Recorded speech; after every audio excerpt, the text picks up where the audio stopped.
Okay, in light of all that has occurred in the United States in the last 6 weeks or so since the killing of George Floyd, I think it's pretty clear that we have two very different pathways forward.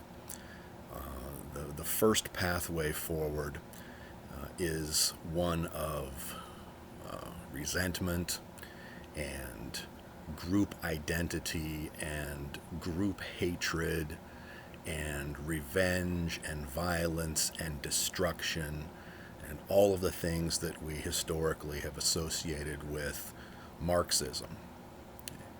And the other pathway forward is one of freedom and individual responsibility and individual dignity and respect and love and family and community, and purpose, okay, and the pursuit of a meaningful life. Okay, all of the things that we as human beings, I think, at our core, truly value. Okay. So those are our two choices. And the first of those choices, the one represented by resentment and everything else that followed, all the way down to Marxism, that's the choice we see playing out day after day after day on American streets. It's the choice represented by, for instance, Black Lives Matter. Many people use that phrase, many people say it, many people, when they say it, think that they're saying something good or even noble. They think they're acknowledging vast and in many ways incomprehensible historical injustices. And you have to give them the benefit of good intentions. But the truth is, Black Lives Matter, as a largely benign phrase, doesn't mean a whole lot. Okay? Everyone knows Black Lives Matter. Okay? I can't think of a single human being I've ever met who doesn't realize that Black Lives Matter, so I'm not entirely sure what folks really believe they're saying and to whom they're directing that particular statement. Is there someone you think needs to hear that Black Lives Matter? Okay. But that's only one issue with that particular phrase. The organization Black Lives Matter, as more and more people, I think, are coming to realize, though at least those who have perused the Black Lives Matter website, that organization, founded by three different people, two of whom are self-described, quote-unquote, trained Marxists. Okay? That organization professes a desire to disrupt the Western required, is the exact phrasing, nuclear family. It dismisses the significance of fatherhood. The statement of beliefs includes multiple uses of the word comrade. Okay, this is an openly Marxist organization, and history shows that Marxism is, and I think it's hard to fault many American students for not knowing this, but Marxism is in fact the equivalent of Nazism. It is ideologically about as different as it gets, but in practice, the totalitarian aspect of Marxism is every bit as reprehensible as is Nazism. And ideologically, it's not any better. It purports to act on the basis of compassion for those who have been downtrodden or oppressed. But in fact, history shows that Marxists really care nothing for the poor. They care nothing for the downtrodden. Instead, they use the downtrodden as a means of acquiring power for themselves. No Marxist regime in human history has ever improved the quality of life for the poor people living in its clutches. Marxism feeds on resentment. It feeds on group ideology, group identity, group hatreds. pitting one set of human beings against another set of human beings. In Karl Marx's formulation, this was oppressor versus oppressed. This was the working class, the proletariat against the bourgeoisie. Well, American Marxists, I think a few decades ago, realized that that wasn't getting them anywhere, especially with the demise of the Soviet Union. And they since have simply changed the narrative a little bit. It's no longer about class, it's about race. Okay? So we pit blacks against whites. Okay? And in doing so, we distract both blacks and whites in America from the very obvious fact that they have 100,000 times more in common than they do otherwise. It's a power play, and it dehumanizes. It takes away the autonomous individual. Okay? It posits that, in fact, the individual doesn't really exist as the individual believes he or she does. You're not an individual human being with experiences and arguments and unique contributions to make. You are nothing more than a mouthpiece for the particular group, okay, from which you originate or into which they arbitrarily have placed you. Okay. So you're not speaking as an individual human being, you're simply speaking as one who is, mouthing the various platitudes and imperatives, or you might not even know it, okay? But you're simply the product of whatever group you happen to belong to. That can't be reconciled with anything Americans historically or nowadays even believe about themselves. Can't be reconciled with the doctrines of equality and natural rights and government by consent. You cannot be both a Marxist and an American.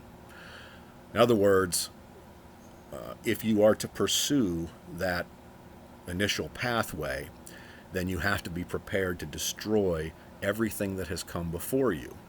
Okay? And that's, of course, what we're seeing playing out in the toppling of statues and the renaming of various buildings and institutions.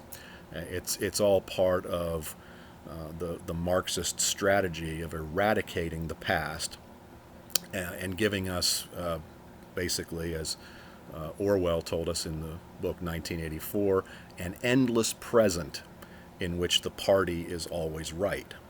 And that's what we're seeing with a lot of the censorship, the big tech censorship, places like Facebook and Twitter, trying to shut down dissent. Okay, all of these things dovetail with the Marxist strategy and doctrine.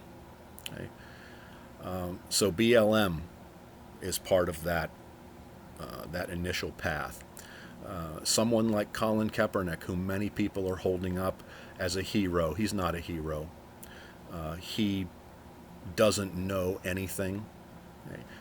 He thinks he does, and lots of the people who worship him think he does because he took a knee, he took a stand, right? He did something. Well, I'm not sure what he really did. I can tell you certainly what he did. He has been photographed sporting a pair of socks that show the image of a pig with a police officer's hat on. He also has been photographed wearing, and actually went to a press conference wearing, a T-shirt that showed multiple pictures of Fidel Castro. If you wear socks that depict police officers as pigs, if you idealize Fidel Castro, you are a bigot. You are a spoiled child. You don't know anything. Okay?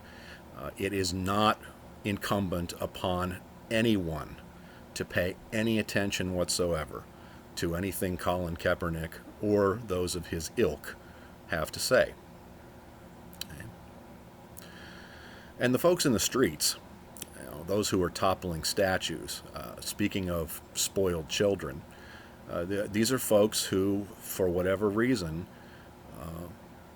in their early 20s, have decided that the accumulated wisdom of the ages just doesn't compare to their own moral virtue, that they have nothing to learn from the past. They have nothing to learn from the individuals who are celebrated in granite and marble and all of our various statues and memorials. They have nothing to learn. They already know everything. Right? So what need have we for the past? This is the pathway to hell. This is the pathway to perpetual violence and recrimination. Okay? It's the pathway to oppression. That's one option, and we see how that's playing out. The other option, the other pathway, the one that I prefer, the one that I believe the overwhelming majority of Americans prefer, no matter who they are, no matter where they come from, and certainly no matter what they look like, is the path of freedom. It's the path of individual responsibility, of dignity, okay? Of making yourself the best person you can possibly be. And once you've done that, and you continue to do that, then working on making your family the best that it can be, and then broadening out to your community and being of service to the people around you, and maybe even becoming a community leader, making things better, trying to reduce life's inevitable ills. Because no matter who you are, you're in pain. You have been, injustice has happened to you. Well, guess what? Everyone has experienced pain. There is injustice in the life of every human being. Okay? We're all here for a short time. We have no idea how long that's going to be. Okay? We're not. I mean, that is one of the that is the great tragedy of life, is mortality, and we're all wrestling with it, and we're all doing the best we can with it. Okay? But we do those things together. We do those things in recognition of, I think, the time-honored fact that every single individual human being matters. All lives matter. If you go with the former route, if you divide people into groups, if you divide them by the color of their skin, okay, depending on which group, the group into which you sort yourself, you might feel pretty good about yourself, because you can either be a victim if you want to go into the oppressed group, or you can think yourself noble and enlightened and show the world how much virtue you have. You put yourself into that oppressor class and say, no, I confess, I take responsibility. No. You can't take responsibility. First of all, you didn't do anything. You're not the one who brought about the conditions of the world into which you were born. And you can't solve those big problems, the problems that human beings have been wrestling with for centuries and have yet to solve. Take care of yourself. Take care of your family.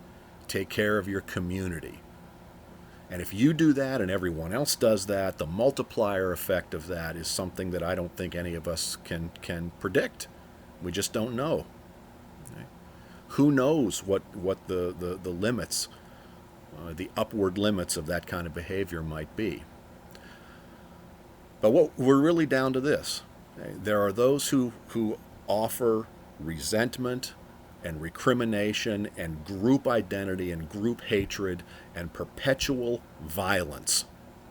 And then there are those who offer freedom, individual responsibility, okay, dignity, love, family, community, hope, and a meaningful life.